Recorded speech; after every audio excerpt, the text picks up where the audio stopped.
G'day everyone, my name's John from Springers Solar. We just want to do a quick video on how to program the new Victron Orion DC-DC Charger. This will apply to most of the Victron DC-DCs as well.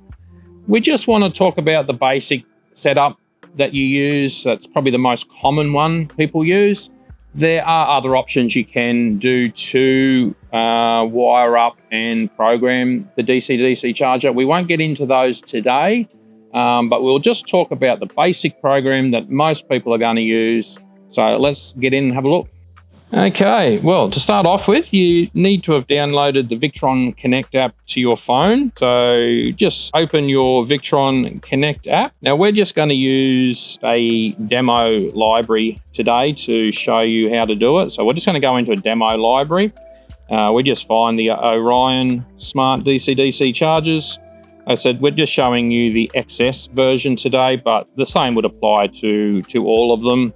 There's a couple of differences with the XS, but the basic program remains the same. So once you've clicked into the unit, okay, you can see all the information on that front screen. Now to program it, you want to go up the top to this little cog, okay, so just press on that. Just make sure that the function does say charger. Sometimes they do come set as power supply. So make sure you always have that as charger, okay, and that the charger is enabled so that it is turned on.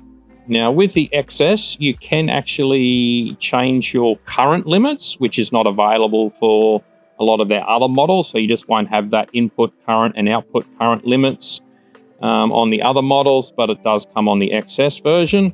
Now, if you have a need to, you can reduce that current limit if you want, but most people are going to obviously leave that alone. So the next step is go down to battery settings, and we will choose what battery we're going to charge. So go up to factory default and hit select preset, and as you can see, it gives you a list of all the different batteries that you can charge.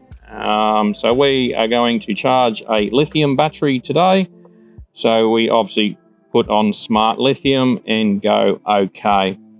So it then automatically downloads the profile that is required for your lithium battery. You can choose your own profile if you want to, but we won't get too far into that today. So now we go back to settings.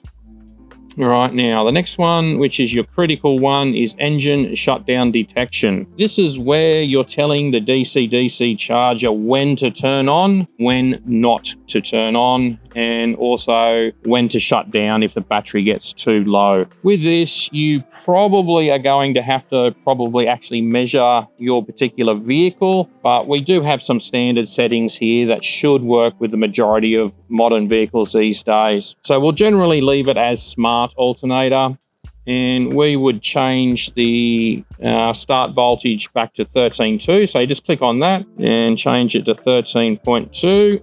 All right, so that's sort of saying once your start battery hits 13.2, then the DC-DC will start straight away. Okay, so we've found that from experience to be a fairly good setting for most vehicles. Now, delayed start voltage, this is generally just a little bit below the start voltage. So let's say, for example, your alternator gets to 13, it will take 120 seconds for that DC-DC to turn on. So it's sort of allowing your battery to get charged a little bit more than, say, the 13.2. So 13.2 for your start voltage, 13 for your delayed start voltage. Leave the delay at 120 seconds, that's fine. Now, shutdown voltage, obviously, this is where you're telling the unit to turn off, okay? Now, we recommend a setting of 12.7 for this one. Again, that's just from years of experience in the industry to say that when your engine is turned off, if it shuts down at 12.7, then that should be fine for most vehicles. Like I said, if you want to test your vehicle's voltage, just turn the car on and actually measure what voltage you get out of your alternator. You'll be able to get these figures more accurate to your specific vehicle. But like I said, these particular settings are generally pretty reliable for most vehicles. So that's what we would recommend. Now, the last one is your input voltage lockout down the bottom there. We generally just say leave that alone. That's just a backstop to your engine shutdown detection settings. Okay, so happy just to leave that as is. Okay, so we're really programmed it now. As I said, there are plenty of other options available for these DC-DC chargers, and maybe in a later video we will get in and talk about those options. Thank you very much and have a good day.